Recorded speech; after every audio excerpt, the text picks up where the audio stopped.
এজন্য তো হযরত উমর ফারুক রাদিয়াল্লাহু তাআলা আনহু খলিফাতুল মুসলিমিন ছিলেন।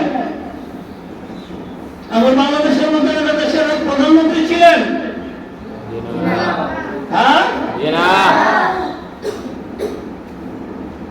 উনি কিরকম রাজি ছিলেন?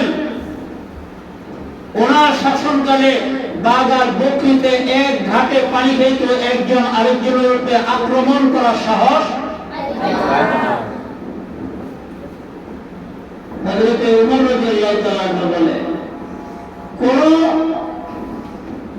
ছাত্র যদি উস্তাদের কাছে ওলাও কারা হারফান একটি হরফ শিখে, তাইলে যিনি শিখাইলে উনি উস্তাদ, যিনি শিখলো তিনি ছাত্র।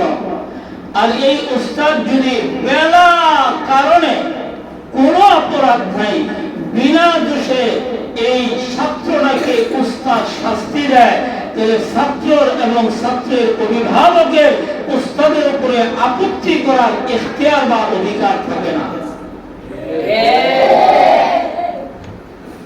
আর আমদানি লোকরা কি কয় হুজুর বলে, হ্যাঁ সিনে আমারে হুজুর আমার ফলোয়ার মাসে বিকেরা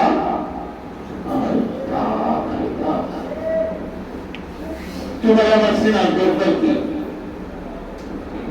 তুমি নাইলে এই দেশের একজন ইউনিয়নের চেয়ারম্যান, সামনে যাবে দেশের সে আমার ছাত্র। উস্তাদের কাছে ছাত্রের চেয়ে আপন নাই, আর উস্তাদের কাছে ছাত্রের চেয়ে বড় বড় পরিচয় নেই। তোমার আমার সেনা দরকার নেই, হ্যাঁ আমার ছাত্র। তুমি প্রেসিডেন্টের ফোলা আমার ছাত্র, যিনি মেথর, রিক্সাওয়ালা, অটোওয়ালা, কৃষক, তার ছেলে আমার কাছে যেমন একজন প্রেসিডেন্টের ছেলে ছাত্র হিসাবে তেমন।